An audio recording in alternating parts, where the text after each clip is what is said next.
What's up internet, here we go again. Kali ini kita akan membahas alur sebuah film yang berjudul Marie Antoinette. Film ini diangkat dari kisah nyata yang menceritakan tentang sebuah perjodohan antara anak dari kerajaan Austria dan juga Prancis. Dalam sejarah mengatakan bahwa Marie Antoinette dan suaminya merupakan raja dan ratu termuda. Dan yang namanya perjodohan pastilah memiliki beberapa kesulitan dalam menyatukan hubungan mereka. Sampai Marie akhirnya bertemu dengan seorang prajurit tampan dan dia merasa tertarik dan lalu lantas menjalin sebuah hubungan. Bagaimanakah cerita selengkapnya? Langsung saja kita masuk ke dalam alur ceritanya.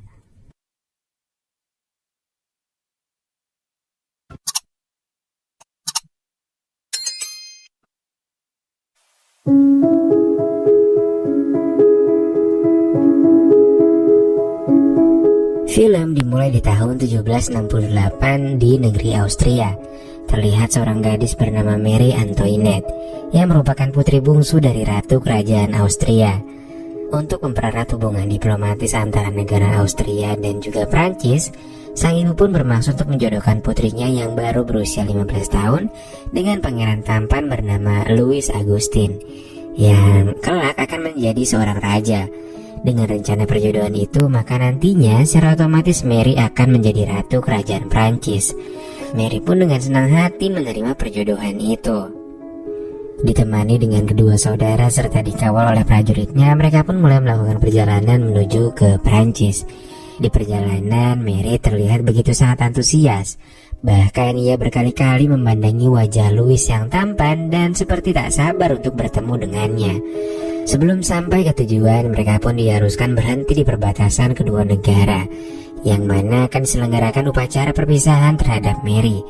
Dan sebelum upacara itu dimulai, semua barang-barang milik Marie yang dipakai dan dibawa dari negaranya, semuanya harus ditinggalkan.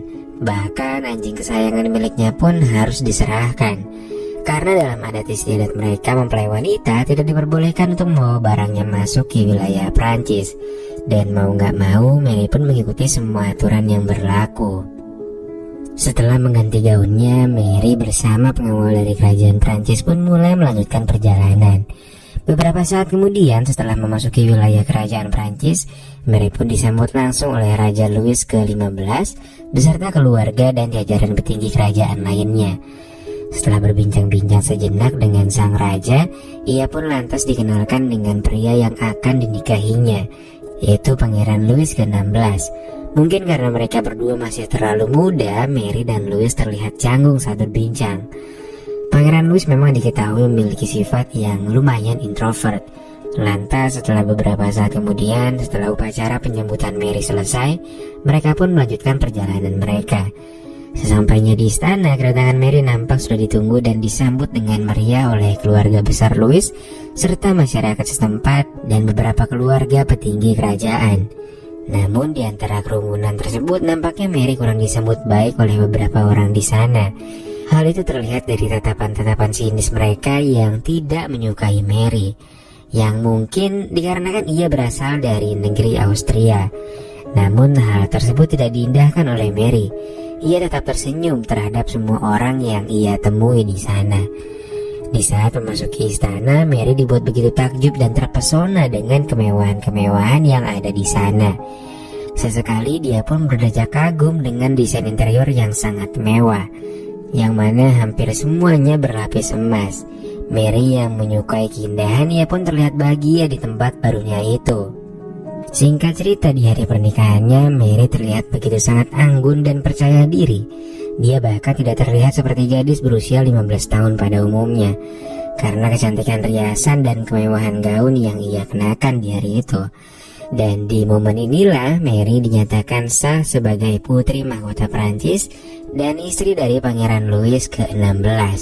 Di malam harinya, setelah melakukan acara dansa dan perayaan-perayaan mewah atas pernikahan mereka, Marie dan Louis pun diantar langsung oleh Raja Louis ke-15 dan keluarga istana menuju ke kamar mereka.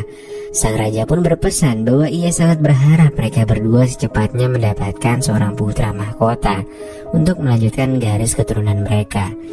Mereka berdua pun hanya mengangguk saat itu.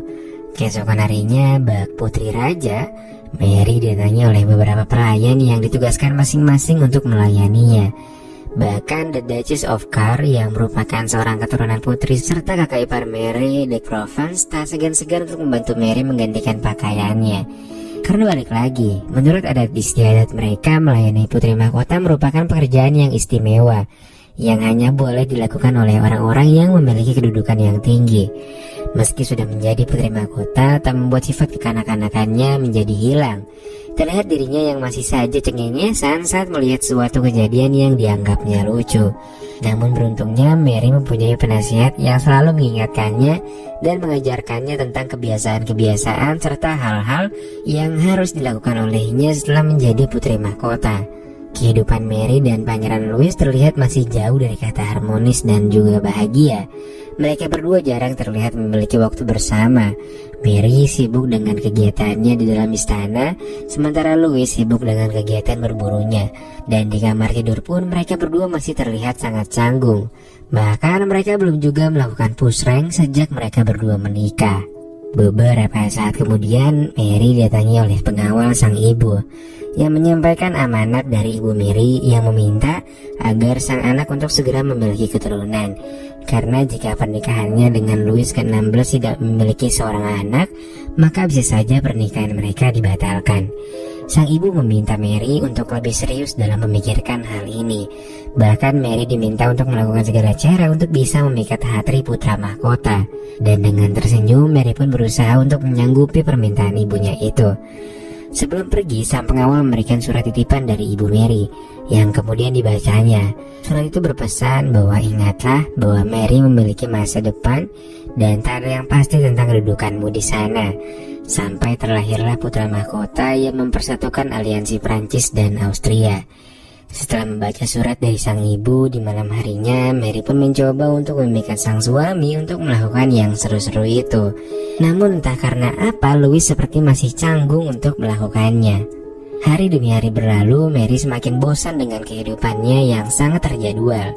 Hingga ibu Mary kembali mengirimkan surat tentang dirinya yang sangat khawatir pada Mary karena semakin terkalahkan dengan iparnya. Ibunya takut jika kakak ipar Mary mengandung duluan. Ibunya juga mengatakan ia mendengar sikap Mary yang sering tidak sopan terhadap Rubery, selir dari Raja Louis ke-15. Hingga ia pun meminta Mary untuk memperbaiki sikapnya. Namun Mary terlihat acuh dengan kalimat terakhir di pesan yang dikirimkan oleh ibunya itu. Beberapa bulan kemudian Mary kembali didatangi oleh pengawal ibunya yang meminta Mary untuk sedikit berbincang dan mendekatkan diri dengan Rubery. Namun Mary kembali menolak karena menurutnya Rubery hanyalah wanita biasa yang diangkat oleh sang raja. Dirinya merasa tak pantas untuk berteman dengan Rubery. Mendengar hal itu, sang pengawal pun menegur Mary atas perilakunya. Ia berkata bahwa sang raja sangat begitu menyayangi Rubery. Jika ia masih bersikeras tidak mau bertegur sapa dengannya, maka bisa saja sang raja nantinya tidak memperhatikannya lagi. Dan setelah mendengar nasihat dari pengawal suruhan ibunya Mary, Mary pun mencoba untuk menyapa Rubery, meski ia melakukannya dengan berat hati.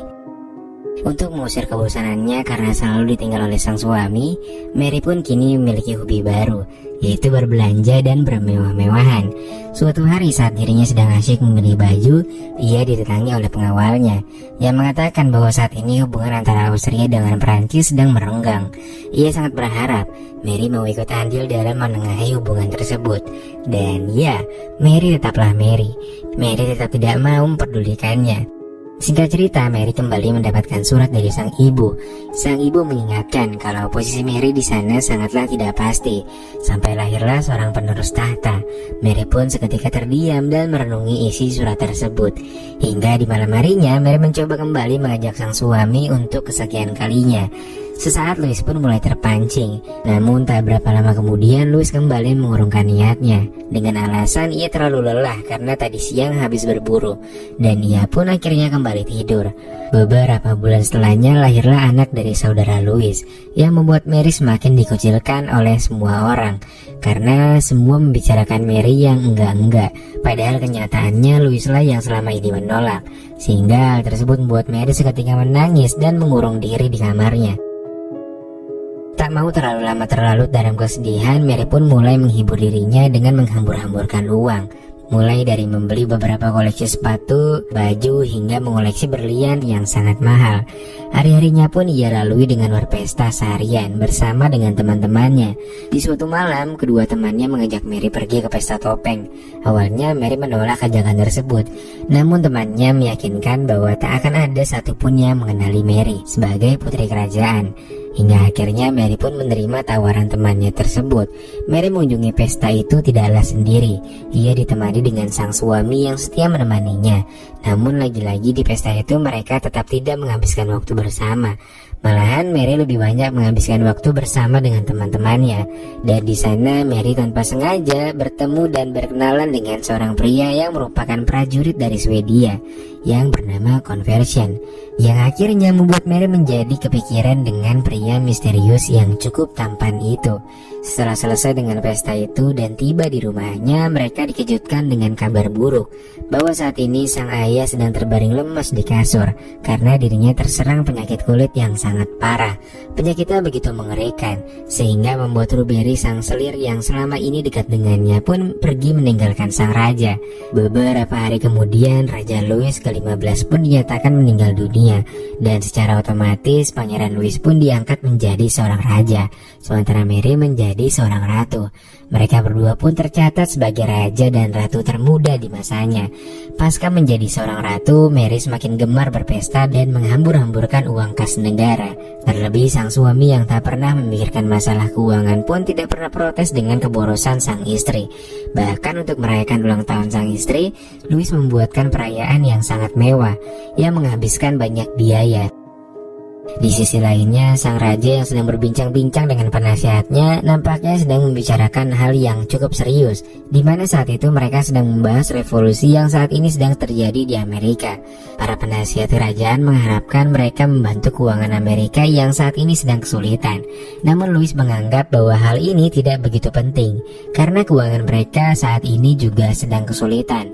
Namun karena keterbatasan ilmu Raja Louis ditambah bujukan dari para penasihatnya, sang raja pun akhirnya memutuskan untuk membantu masalah keuangan Amerika. Suatu hari, saudara Mary yang tertua datang mengunjungi kediaman Mary. Sang kakak menasihati Mary agar Mary lebih banyak menghabiskan waktunya bersama sang raja, agar mereka segera memiliki keturunan. Dan tidak hanya itu saja, sang kakak juga menasihati Louis agar segera melanjutkan garis keturunan mereka. Setelah mendapatkan nasihat dari kakak iparnya, pada akhirnya pikiran Louis pun mulai terbuka. Dan di malam harinya ia pun akhirnya melaksanakan hal baik itu untuk yang pertama kalinya, cuy. Akhirnya, ya kan. Singkat cerita, beberapa tahun kemudian Mary pun terlihat akan melakukan persalinan. Di sana sudah ada Louis yang menunggunya dengan harap-harap cemas, hingga pada akhirnya Mary pun melahirkan seorang bayi perempuan. Sebagai tanda terima kasihnya kepada sang istri karena telah memberikannya keturunan, Louis pun memberikan hadiah yang sangat mewah kepada Mary yang membuatnya begitu sangat bahagia. Apapun yang diminta Mary pasti akan dituruti oleh Louis. Sampai-sampai Mary dibuatkan kebun yang terlihat seperti pedesaan yang semata-mata untuk membahagiakan istri serta putrinya itu. Waktu pun berlalu dengan cepat. Suatu hari di suatu acara pesta, Mary kembali bertemu dengan Conversion, dan di kesempatan kali ini mereka pun kembali mulai curi-curi pandang, hingga pada akhirnya mereka pun mulai menjalin hubungan tanpa sepengetahuan Raja Louis. Namun hubungan mereka tak berlangsung lama, apalagi setelah mendapatkan apa milik Mary. Conversion pun pergi meninggalkan Mary tanpa memberikan alasan yang jelas, dan mau tak mau ia pun mulai melupakan cinta yang sesungguhnya dan memulai kehidupannya bersama sang suami. Di sisi lain, sang raja pun kembali dibuat kebingungan dengan kondisi kerajaan mereka saat ini, di mana ia diharapkan terus membantu Amerika berperang untuk revolusi. Di sisi lainnya, ia dihadapkan dengan masalah hutang kerajaan yang semakin hari semakin menumpuk, ditambah rakyat yang saat ini sedang kelaparan. Namun lagi-lagi sang raja yang belum berpengalaman itu akhirnya salah dalam mengambil keputusan. Ia pun dengan nekat tetap membantu revolusi Amerika. Berita itu pun cepat menyebar ke seluruh rakyat Prancis, sehingga menimbulkan gejolak protes dari segala penjuru negeri. Di saat mereka sedang mengadu kepada ratu dan mengatakan kondisi mereka sedang terpuruk karena tidak ada makanan, jawaban dari sang ratu sangatlah mengejutkan. Mary mengatakan kalau dirinya nggak peduli dengan kondisi rakyatnya. Dia bahkan lebih mementingkan urusan kebunnya dan kesenangan-kesenangannya dibandingkan memikirkan nasib rakyatnya. Beberapa saat kemudian sang ratu tiba-tiba mendapatkan kabar duka dari sang kakak bahwa ibu tercintanya telah meninggal dunia, sehingga Mary pun terlihat sangat syok dan sedih karena tidak dapat menghadiri pemakaman sang ibu. Waktu berlalu hingga beberapa tahun kemudian, dan Mary pun akhirnya melahirkan anak laki-laki yang nantinya akan menjadi penerus tahta kerajaan. Tentu saja kabar ini membuat sang raja serta keluarga besar kerajaan terlihat sangat bahagia dan sukacita atas lahirnya putra mahkota tersebut. Mary pun mulai saat ini bertekad untuk menjadi ratu yang lebih baik lagi dan lebih bijak. Namun semua hal tersebut sudah terlambat karena rakyat yang marah atas keputusan sang raja dan ketidakpedulian ratu kepada rakyatnya, yang menimbulkan gejolak di masyarakat yang saat ini ingin menggulingkan kerajaan dan menuntut revolusi Perancis. Benteng-benteng terdepan kerajaan pun mulai hancur dan para rakyat pun mulai mendekati istana, sehingga para penasihat kerajaan pun menyarankan agar raja dan ratu untuk sementara mengungsi ke Swiss. Namun Louis dan Mary bersikukuh untuk tidak mau pergi. Ia berkata bahwa dirinya akan terus bertahan dan berusaha memperbaiki kesalahannya.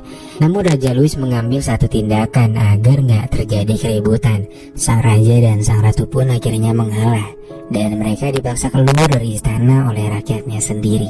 Hingga pada akhirnya tahta kerajaan Louis ke-16 dan Mary pun lengser oleh revolusi Perancis dan lalu